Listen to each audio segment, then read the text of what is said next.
மிதுன ராசிக்காரர்களுக்கு குரு 7வது மற்றும் 10வது வீட்டையும் அதிபதி ஆகும். மிதுன ராசியில் குரு பெயர்ச்சி உங்கள் சொந்த ராசியில் செல்வதால் உங்களுக்கு குறிப்பாக தாக்கத்தை ஏற்படுத்தும்.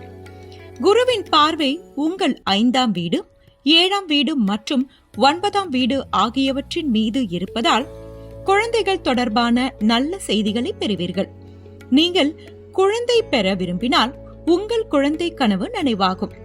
நீங்கள் கல்வியில் விரும்பிய முடிவுகளை பெறுவீர்கள் மற்றும் நீங்கள் படிக்க விரும்புவீர்கள். திருமண வாய்ப்புகள் உண்டாகும். நீங்கள் திருமணமாகாதவராக இருந்தால் நீங்கள் திருமணம் செய்து கொள்ளலாம். திருமணமானவர்களின் திருமண பிரச்சனைகள் குறையும் மற்றும் பரஸ்பர நல்லிணக்கம் மேம்படும். தொழிலில் நல்ல முன்னேற்றம் ஏற்படும்.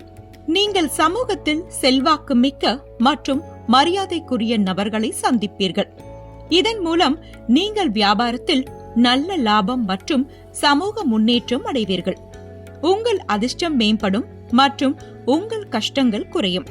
அக்டோபர் மாதத்தில் குரு 2வது வீட்டிற்கு செல்வதன் மூலம் பணம் தொடர்பான சிக்கல்களை நீக்குவார். செல்வத்தை குவிப்பதில் நன்மைகளை தரும் மற்றும் உங்கள் வேலையில் அதிக வெற்றிக்கான வாய்ப்புகளை உருவாக்கும்.